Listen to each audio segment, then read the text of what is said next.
పాపము, అశాంతి, భయం, దిగులు, శ్రమ, వేదన, దొంగతనం, వ్యభిచారం, వ్యాధి, హత్యలు, త్రాగుడు, భయంకర సంఘటనలు, మరణం, నరకం.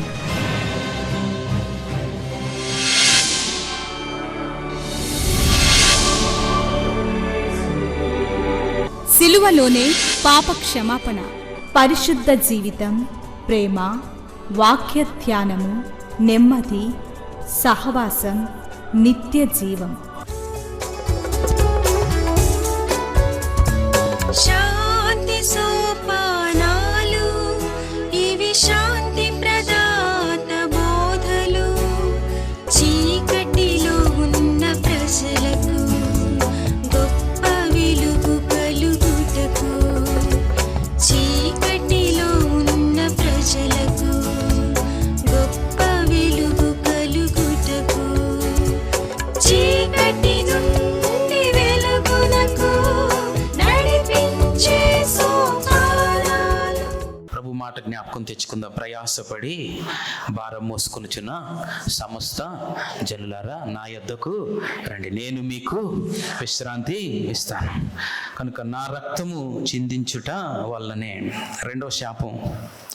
ఇంకొకటి, నువ్వు పాపం చేసావు గనుక భూమి మీద ముళ్ళు, గచ్చె పొదలు మొలుస్తాయి అన్నాడు ప్రభు. చెప్పండి, ఏం చెప్పాడు? రెండో శాపం, గచ్చె పొదలు, ముళ్ళు ఆదాము పాపము చేసిన తర్వాత మొలిచాయి. దేవుడు సృష్టిని చేసినప్పుడు ముళ్ళు సృష్టించలేదు దేవుడు. ముళ్ళు చూసిన ప్రతిసారి మనకు అర్థమవ్వాల్సింది, లేక ఆదాముకి ఏం అర్థమైందంటే, ఆదాముకి దేవునికి మధ్య ఏదో బంధము తెగిపోయింది అనేది అర్థమైంది. ఇప్పుడు జాగ్రత్త వినండి. ముళ్ళు వేదనకి సాదృశ్యం. నొప్పి శరీరాన్ని చీల్చేస్తుంది. బాటకు అడ్డు, వాక్యాన్ని ఎదగకుండా అడ్డు, ఐహిక విచారాలు ముళ్ళు. ప్రతి వేదన మన జీవితంలో ఒక ముల్లే. జాగ్రత్త వినండి. ప్రతి అవిధేయత కూడా ఒక ముల్లే, అది విషం. దేవుడు ఎప్పుడైతే మానవునికి దూరం అయిపోయాడో అవిధేయుడిగా మారిపోయాడు. ఇప్పుడు చాలా ప్రాముఖ్యమైన జాగ్రత్త వినండి.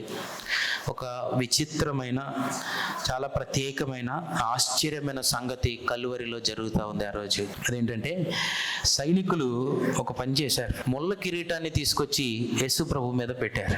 ఇది చాలా ప్రవచనాత్మకం. ఏంటి అర్థం అంటే, ఆయన తల మీద ముళ్ళు ఉన్నాయి, చేతులకి 2 ముళ్ళు గుచ్చారు, మేకులే ముళ్ళు గుచ్చారు, కాళ్ళకి ముళ్ళు ఉన్నాయి, శరీరం అంతా ముళ్ళతో చీల్చేశారు. ఇంకా ముళ్ళతో వెనకాల పేడులతో ఉన్న చెట్టుకు ఆయన్ను సిలువ వేశారు. ఇంకొక భక్తుడు అన్నాడు, ముళ్ళ చెట్టుకి మేకులతో కొట్టారు ఆయన్ని అన్నాడు. ఆయన శరీరం మీద ముళ్ళు లేని గాయం ఏమీ లేదు. ముళ్ళ కిరీటాన్ని గుచ్చారు అని ఉంది. అంటే ఆయన ఇటు అటు ఎప్పుడు కదిల్లాది గుచ్చుకోలేనట్లు ముళ్ళు గుచ్చారు ప్రభుకి. ఆయన తల ఎప్పుడు ఎత్తినా ముళ్ళు గుచ్చుకున్నాయి. సిలువలో సిలువ మోసుకెళ్తున్నప్పుడు ముళ్ళు గుచ్చుకుంటా ఉన్నాయి, సిలువ పట్టుకున్నప్పుడు ముళ్ళు గుచ్చుకుంటా ఉన్నాయి, కాళ్ళు వెనకాల ప్రక్కన దొంగతో మాట్లాడినప్పుడు ముళ్ళు గుచ్చుకుంటా ఉన్నాయి. వినండి. అయితే ముళ్ళ కిరీటం పెట్టారని ఉంది ఇక్కడ ప్రవచనాత్మక. జాగ్రత్త వినండి. కిరీటం అధికారానికి సాదృశ్యం, కిరీటం రాజుకి సాదృశ్యం, పరిపాలకుడు, ప్రభుత్వము. అయితే కిరీటం పెట్టి ప్రభువుని ఎగతాళి చేశారు. అయితే చాలా చాలా ఆశ్చర్యం ఏంటంటే, కింద కిరీటం పెట్టి ఎగతాళి చేస్తుంటే పైన పరలోకం ఏమంటుంది తెలుసా? ఆయన రాజే. వినండి, పరలోకం ఏమంటుందంటే, లేదు అది నిజమే, నువ్వు ఎగతాళి చేయడం కాదు, ఆయన నిజమైన రాజులాగానే కిరీటాన్ని పెట్టుకున్నాడు అనే మాట చెప్తా ఉంది. అయితే ఇక్కడ ఇంకొక ప్రాముఖ్యమైనది ఏంటంటే, శాపం అనే కిరీటాన్ని పెట్టారు. పాపం శాపంగా మారింది, శాపం ముళ్ళుగా మారింది. ఆ ముళ్ళు తీసుకొచ్చి యేసు ప్రభు మీద పెట్టారు. అంటే దాని అర్థం ఏంటో తెలుసా?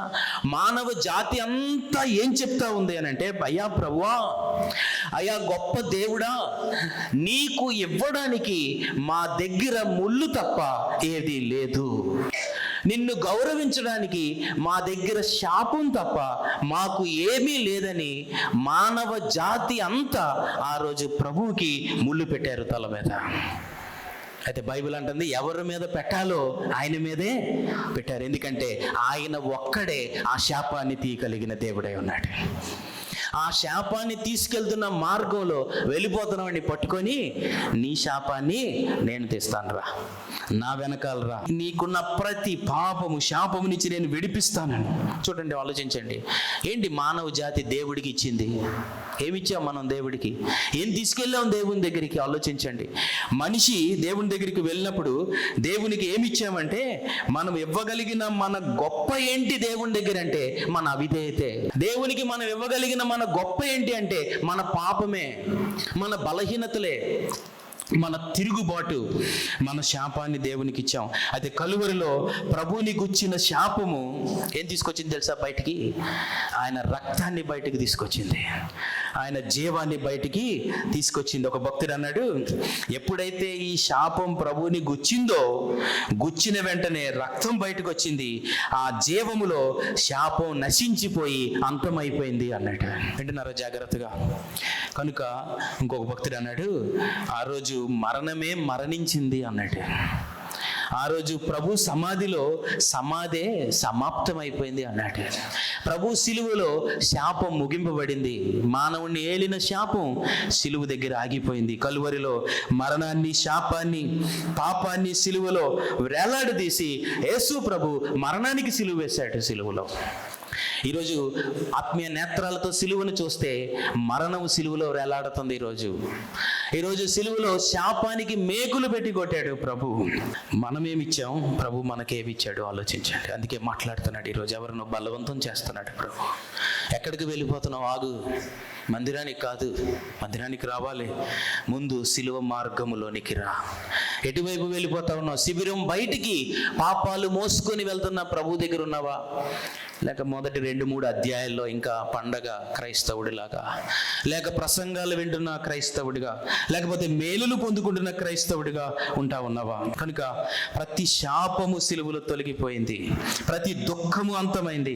మనలను మరలా, ఇప్పుడు గమనించండి, శాపం పోయిందంటే అర్థం ఏంటంటే దేవునితో మరలా మనలను సమాధానపరిచాడు. దేవుని మహిమ కలుగును గాక.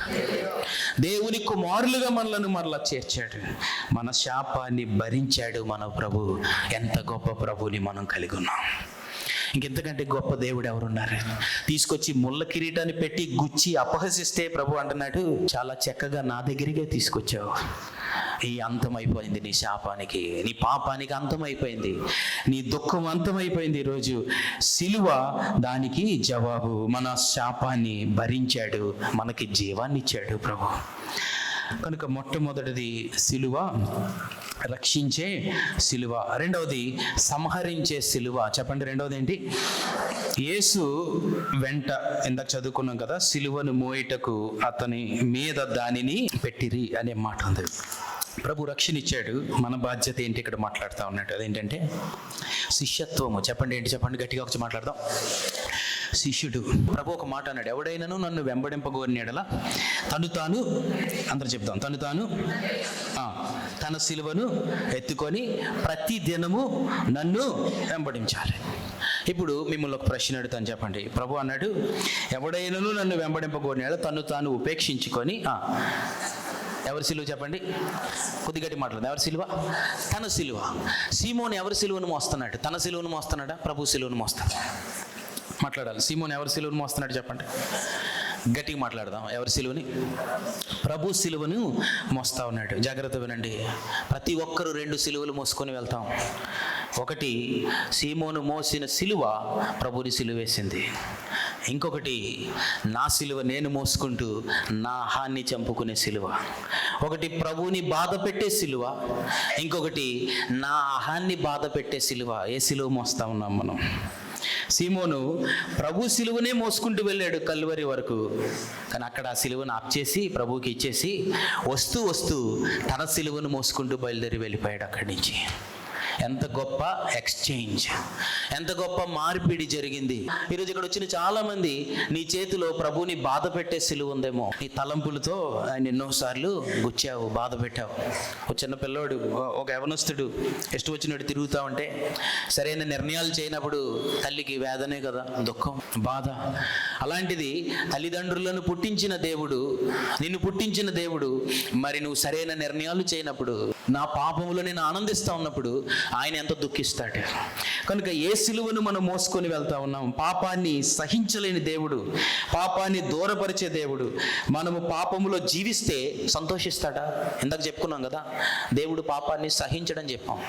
దేవుడు పాపాన్ని సంహరిస్తాడు, దేవుడు పాపాన్ని బయటికి పంపిస్తాడని చెప్పుకున్నాం. చూడండి, నా వైపు చూడండి.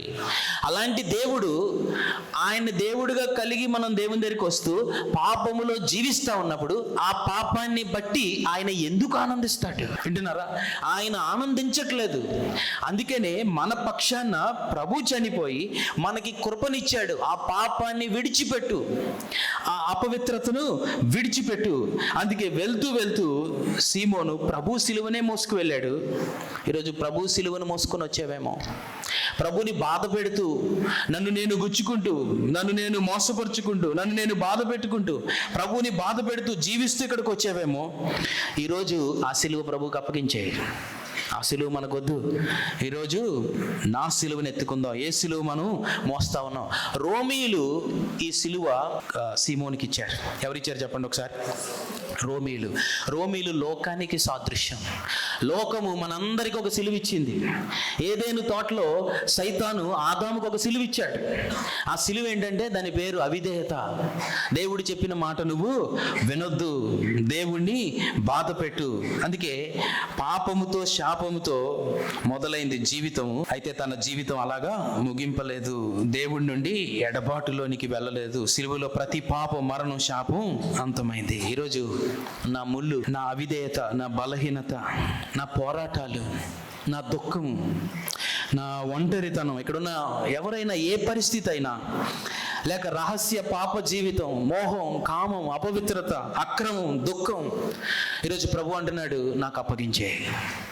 ఆ ముళ్ళు ఇంకా నువ్వు మోసుకోవద్దు.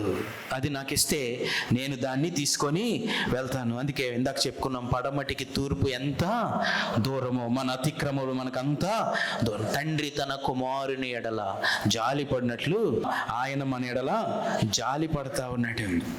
దేవుడు ఒకవేళ ఈరోజు పిలిస్తే నా ఇష్టం అనేది ఏమీ లేదు. ఆయన కొన్ని రోజుల క్రితమే దాన్ని నేను అనుభవించాను వ్యక్తిగతంగా. మనిషి ప్రాణం ఎంతో అల్పమైన, దేవుడు ఇంకా చాలు అంటే ఇది నా ఇల్లు, ఇది నా ఇష్టం అనేది ఏమీ లేదు భూమి మీద. నా ఇష్టం అనుకునేవాడు అపోహలో జీవిస్తా ఉన్నాడు. ఫ్యాంటసీ, ఇల్యూజన్ అంట. అపోహలో ఉన్నావు. దేవుడు ఒక్కసారి తిరిగిరా అంటే ఒక్క క్షణమే, ఇంకంతే, అయిపోయింది, ఏమీ లేదు అక్కడ. దేవుడు ఇల్లిది. దేవుడు మనలను పుట్టించాడు. దేవుడు ప్రతి అవయవాన్ని ఆయన పరిశుద్ధ చేతులతో చేసుకున్నాడు. కళ్ళు ఆయన నిర్మించాడు, హృదయం ఆయన నిర్మించాడు. దేహము దేవుని ఆలయము, దేవుడు మలచే మందిరము. పరిశుద్ధాత్మ దేవుడు నీలో నివసిస్తున్నాడని నీవు ఎరుగవా? దానిని పాడు చేస్తే నేను నిన్ను పాడు చేస్తాను. కొత్త నిబంధన అది. దేవుడు ఒప్పుకోలేదు, దేవుడు ఒప్పుకోడు. కానీ కృపలో ఉన్నాము గనుక నా ఇష్టం అంటున్నాం. నాకు నచ్చినట్లు తిరుగుతా ఉన్నాను. నాకు నచ్చినట్లు కాదు తిరిగేది, దేవుని కృపను బట్టి తిరుగుతా ఉన్నాం. కృపను నిరర్థకము చేస్తా ఉన్నాం.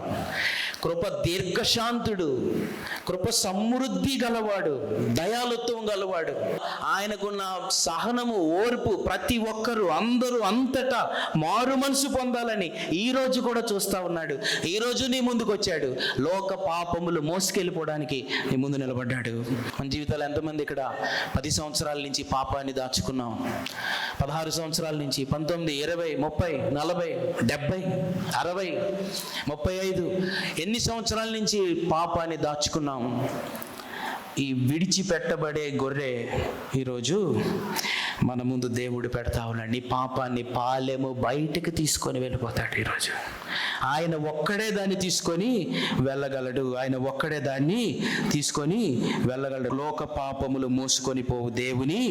అందుకే సీమోనుతో అంటున్నాడు, సీమోను అక్కడికి కాదు వెళ్ళాల్సింది, రా, నేను అవన్నీ తీసుకొని వెళ్ళిపోతాను. తర్వాత శిష్యత్వంలో ప్రాముఖ్యమైనది, మొట్టమొదటిది ఇందాక మనం చెప్పుకున్నాం, దేవుని యొక్క అధికారానికి ఒప్పుకోవడం.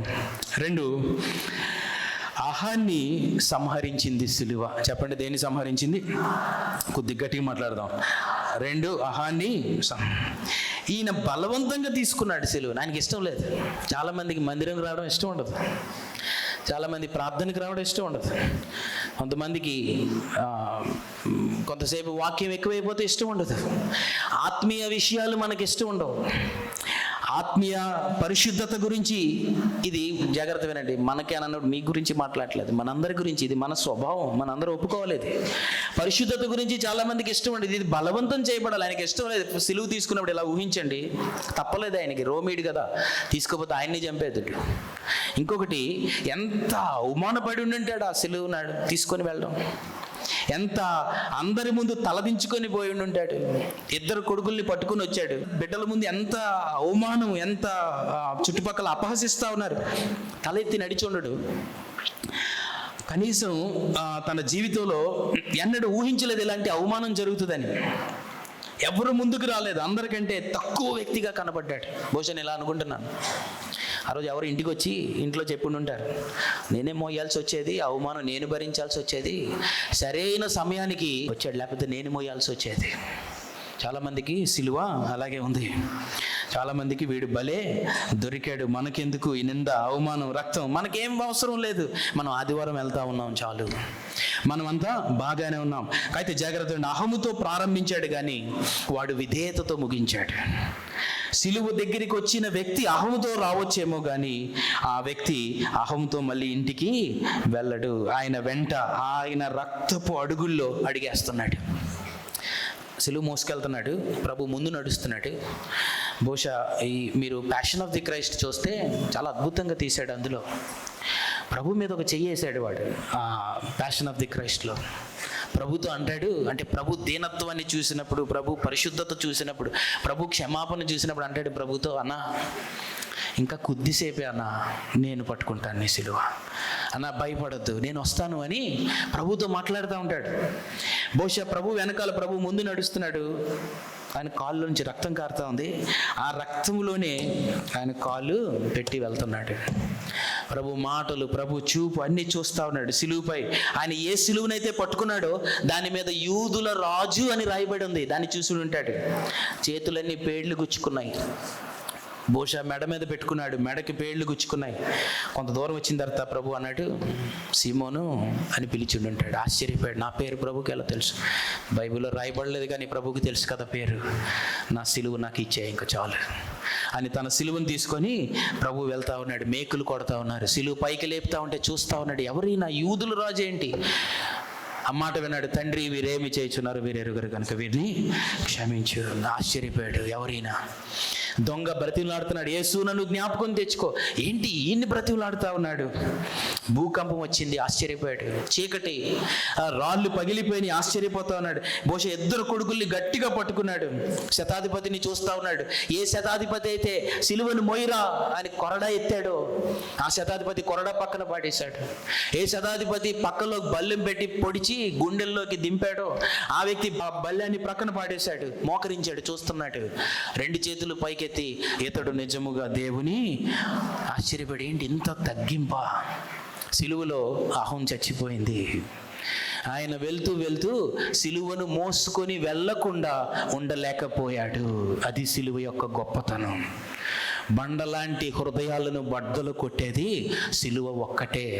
ఒక భక్తుడు అన్నాడు, సిలువలో కార్చిన ప్రతి రక్తపు బొట్టు ఏమని అరుస్తూ ఉందంటే, పాపాన్ని, ఆహాన్ని చంపు అని అరుస్తుంది అని అన్నాడు. ఇంకొక భక్తుడు అన్నాడు, కలువరి సిలువ ముందు చాలాసేపు నిలబడ్డవాడు తన గురించి తాను చాలా తక్కువగా ఆలోచించుకోవడం నేర్చుకుంటాడు అన్నాడు. సిలువ ముందు నిలబడదాం, ఈరోజు సిలువను చూద్దాం. ఇంకొక భక్తుడు అన్నాడు, తన కిరీటాన్ని పెట్టుకొని క్రీస్తు సిలువను మనం మోయలేము, నా ఇష్టాన్ని పెట్టుకొని ప్రభుని వెంబడించలేము. ఇంకొక భక్తుడు అన్నాడు, క్రీస్తు రాజ్యం ఏలాలి అని అంటే మన జీవితాల్లో ముందు నేను అనే విగ్రహం కూలిపోవాలి అన్నాడు. చెప్పండి ఆ మాట. ప్రభు రాజ్యం ఏలాలి అని అంటే నేను అనే విగ్రహము కూలిపోలి. అహము, ఇంకొక భక్తుడు అన్నాడు, నీలో ఉన్న అహము, నీలో ఉన్న నేను అనే స్వభావము దొంగిలించిన స్వాస్య మీద బ్రతుకుతుంది అన్నాడు. ఈ శ్వాస దేవుడిచ్చిన ప్రాణం, ఊపిరి నా అహానికి కాదు దేవుడిచ్చింది, నా ఆత్మకిచ్చాడు. నేను కృపచేత రక్షింపబడాలని ఇచ్చాడు.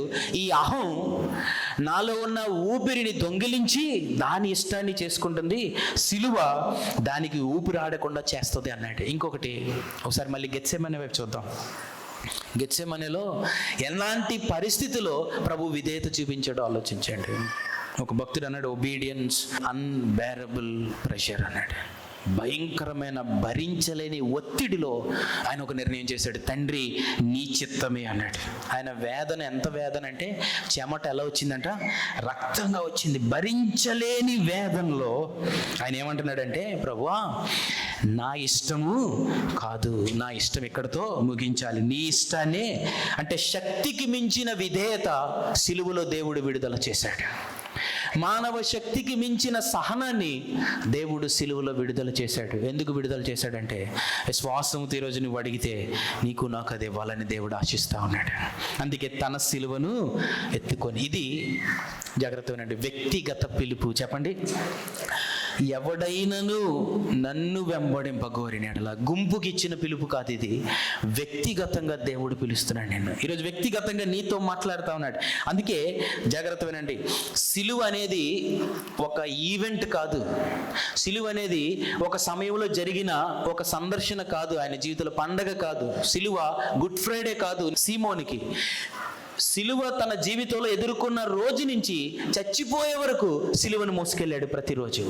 సిలువ అనేది ప్రతిరోజు మన జీవితంలో జరిగే కార్యక్రమం. అంటే ఇలా అర్థం చేసుకుందాం, నా ఇష్టం పుట్టింది, ఉదాహరణకి ఏదో చూడాలని అనిపించింది నాకు.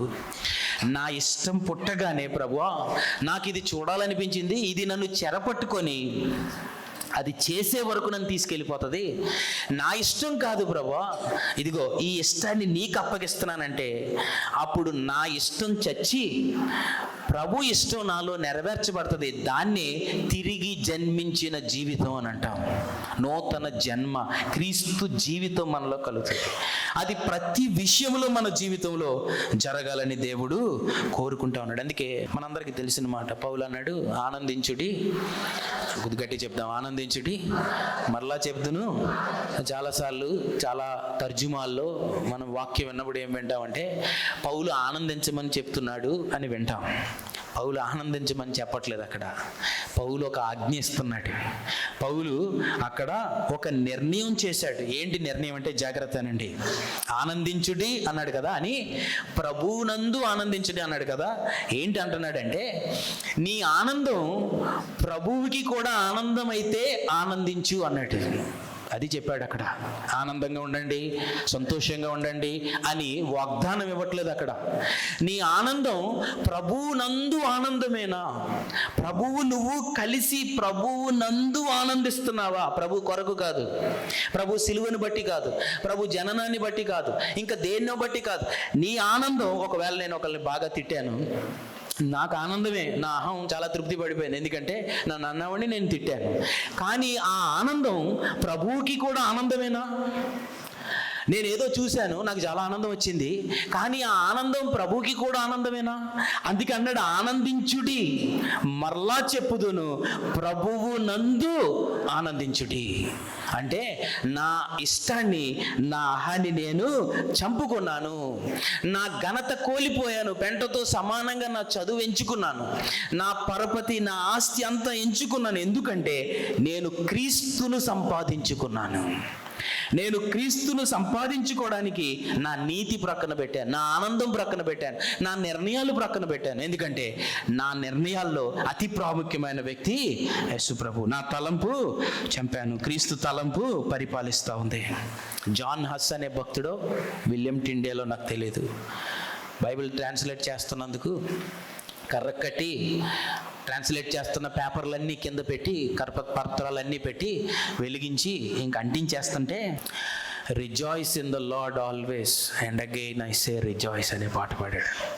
ప్రభువునందు ఆనందించుడి, మరలా చెప్పుదును ఆనందించుడి. ఈ ఆనందం మంట వెలిగించి కాల్చేస్తున్నా కూడా ఎవడు తీయలేని ఆనందం ఇది. డబ్బులు ఆనందం కొంతసేపే, మనుషుల ఆనందం కొంతసేపు. ఈరోజు నిన్ను చాలా సంతోషపెట్టినాడు, రేపొద్దున భయంకరంగా బాధ పెట్టచ్చు. ప్రభువునందు ఆనందము శాశ్వత ఆనందం. అందుకే కర్ర కట్టి చంపేస్తా ఉంటే ఆనందించుడి, మరలా చెప్పుదును ప్రభువునందు ఆనందించుడి. మూడోది సిలువ ప్రత్యేకించింది. చెప్పండి, మూడోది సిలువ ప్రత్యేకించింది. గమనించండి, సీమోను సిలువను మోసుకు వెళ్ళనంతసేపు గుంపులో ఉన్నాడు. ఎక్కడ ఉన్నాడు చెప్పండి? నా వైపు చూడండి ఒకసారి అందరూ. ఎక్కడ ఉన్నాడు చెప్పండి? గుంపులో ఉన్నాడు. కానీ సిలువ దగ్గరికి ఎప్పుడైతే వచ్చాడో గుంపులో నుండి బయటకు వచ్చాడు. ఇప్పుడు జన సమూహాల్లో లేడు, ప్రభు రక్తపు అడుగుల్లో అడుగు వేసుకుంటూ వెళ్తున్నాడు. ఒకప్పుడు గుంపులో నుంచి ప్రభువుని చూశాడు, ఇప్పుడు గుంపు అంతా ఎవరిని చూస్తుంది చెప్పండి? సిలువను మోసుకెళ్లే జీవితం ప్రత్యేకంగా ఉంటుంది, గుంపులాగా ఉంటుంది. అంటున్నారా? సిలువ ప్రేక్షకులను శిష్యులను వేరు చేసేస్తుంది. సిలువ క్రైస్తవులను, సిలువ శిష్యులను వేరు చేస్తుంది. మనము యేసు ప్రభుని దూరం నుంచి చూస్తూ నా ప్రేక్షకులైన క్రైస్తవులమా, సిలువను మోసుకొని వెళ్తున్న శిష్యులమా? ఇది ప్రశ్న ఈరోజు. అదే ప్రభు నీతో మాట్లాడుతూ ఉన్నాడు. ఎక్కడున్నావు? గుంపులో ప్రభుని వెంబడించలేము. గుంపు కూడా ప్రభుకి చాలా దగ్గరే నడిచింది కదా. ప్రభు అక్కడ నడిస్తే ఇక్కడే నడిచిండి ఉంటారు, ఆ పక్కనే నడిచారు. ప్రభు పడిపోతుంటే చాలామంది దగ్గరికి పరిగెట్టుకుంటూ వెళ్ళి ఉంటారు. ప్రభు పక్కనే నడుచుకుంటూ ప్రభు పర్లేదని చాలామంది అని ఉంటారు, అయ్యో అని ఏడ్చిన వాళ్ళు చాలామంది. వాళ్ళ వల్ల ఏ ప్రయోజనం ఉంది ఆలోచించండి.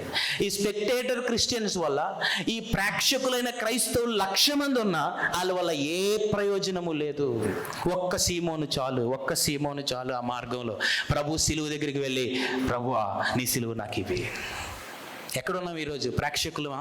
ఆదివారం క్రైస్తవులు ప్రేక్షకులు, పండగ క్రైస్తవులు ప్రేక్షకులు, ఊరికి ప్రార్థనలు క్రైస్తవులు. కానీ ప్రతి తలంపు దేవునికి అప్పగించి చంపుకుంటూ దేవుని కోసం సిలువ మోసుకునే వ్యక్తి అయితే సిలువ నిన్ను ప్రత్యేకిస్తుంది. భూమి మీద నీకు లాంటి జీవితం ఇంకా మరొకటి ఉండదు. గమనించండి, ఈ కురేనీడైన ఈ సీమోని జీవితాన్ని ఆలోచించండి, ఎంత ప్రత్యేకం.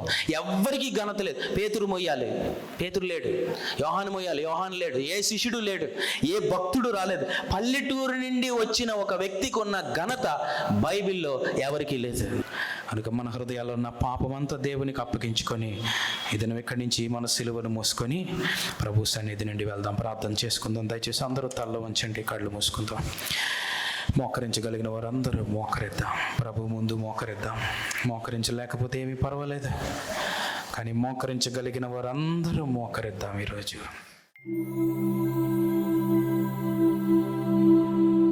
ప్రార్థన చేద్దాం. ప్రతి ఒక్కరు తలలు ఉంచి కళ్ళు మూసుకుందాం. పరిశుద్ధుడైన మా తండ్రి, నీ ఎదుట నిలబడినప్పుడు ప్రభువా, మేమందరము ఆ రోజు బలా నమ్మకమైన మంచి దాసుడా అని అనిపించుకోవడానికి మా అందరికీ సహాయం చేయండి ప్రభువా. నీ రక్షించే సిలువ సంహరించేది కూడా ప్రభువా, నువ్వు ప్రేమించిన దేవుడవు, కృపదయ చేసిన దేవుడవు, అలాగే నీతి న్యాయములు కల దేవుడవు, పాపాన్ని అపవిత్రతను సహించని దేవుడవు.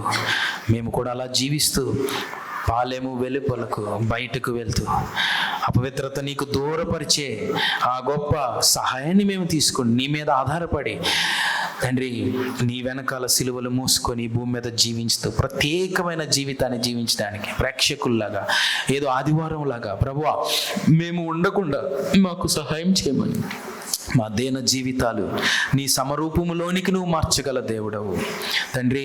సమస్తము లోపరుచుకొని జాలిన శక్తి కలిగిన దేవుడవు.